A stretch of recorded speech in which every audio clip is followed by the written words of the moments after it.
everyone, this is part 2 of our golfer solution to low back pain, and today we're going to focus on the hips. And one of the biggest rocks that I've seen with a lot of golfers, or problems that they have, is they lack what's known as proper internal rotation of the hip that they're using to go on their backswing. So basically, if you're a left-handed golfer, it'd be the left hip; right-handed golfer, it'd be the right hip.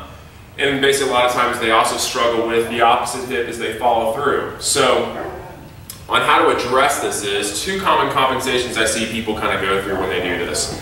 Is when they reach here and they go on their backswing, you know, you're really supposed to have your hip rotated as far as you can on basically a fixed foot here. And a lot of times when basically golfers can't get in that position, they'll come here and basically this right foot will roll up a little bit. Their big toe will be unloaded, it'll be off the ground.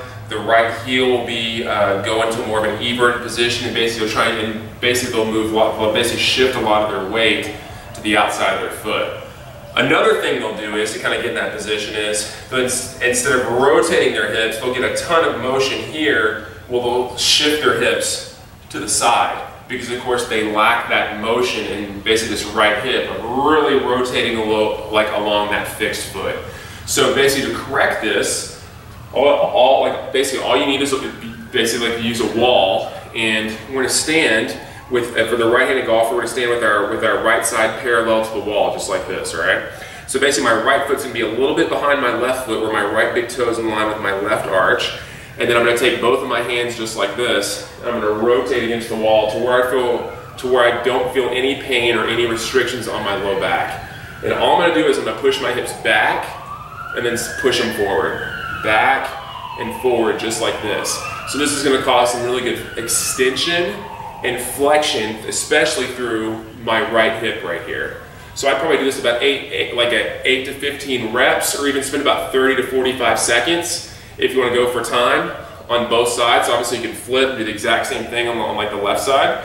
And then basically the next position we'll do is we'll drive our hips side to side. So again, this will basically force our hips to move over both of our feet being fixed right there, right?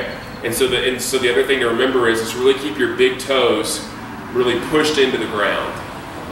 The last position is to again take your hips and rotate in, and then rotate away. Rotate in, rotate away, and rotate away. And again, do that for about 8 to 15 reps, or about 30 to 45 seconds on each side. And that'll also create some good separation between your pelvis and your shoulders, which is key in the golf swing, because of course our shoulders have to go farther than basically where our pelvis is going to create that good stretch reaction and create that just wonderful elasticity for your hips. So that's why you can create lots of power on basically your golf shot. Second thing you want to focus on is basically now we have to train and condition and basically create some good strength and stability to that right hip. Because of course we've already created some motion to it, so to basically control that new motion and basically keep that so our body does not get stiff, we need to basically create some good stability. So what you want to do is you want to use a resistance band. If you don't have any resistance bands, click on the link at the bottom of the video where you can purchase some. They're a great tool to use to really improve that great stretch reaction that basically you get from the basically you need for a golf shot to basically improve the power on your golf shot. It also takes pressure off of your joints as well, because of course using things like dead weight, like dumbbells, things like that, can put a lot of stress on your joints, and this really kind of takes away the stress of your joints a lot. So those are a great tool to use. So if you have a resistance band, here's what you want to do. You want to basically stand parallel to the anchor point and get plenty of tension on the band, and then basically going to take your right hand and slide your thumb through like so. Then all we're going to do is we're going to turn, we're going to do a 360 turn to where now the band is pulling across my body.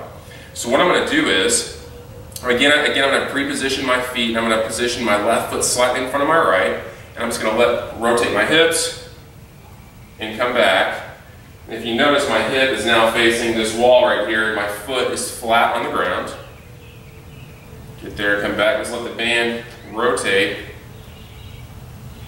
across me. I can feel a nice big stretch all throughout my hip there. And again, on this one I do 8 to 15 reps, or about 30 to 45 seconds. And again, that'll make your hips really rotate nice and easy over this fixed foot. That'll really help improve the range of motion in your hips. If you don't have access to a resistance band, the second thing you can do is you can take a golf club.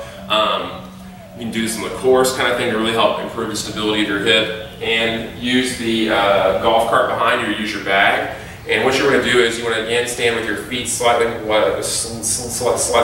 your left foot slightly in front of the right, and just turn. Get here, so I'm going to turn. Sorry, I'm going to turn and touch. Turn and touch.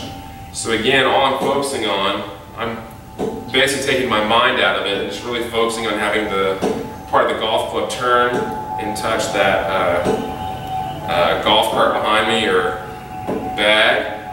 And this is going to create that really good reaction that I want for my hips rotating over my fixed foot. The only thing you really want to kind of focus on is keeping those big toes just flat on the ground. So those are two simple strategies you can use at home, even on the golf course, to really help your hips open up, be more loose and limber, and really just be able to drive more motion and drive more power on your shot, and also help you be a little more consistent as well. If you're having a problem slicing the ball or hooking it, this could really help improve you letting the ball go straight, because now your hips will be moving how they're supposed to move. So if you guys have any more questions about our programs, please click on the link below at the bottom of the page.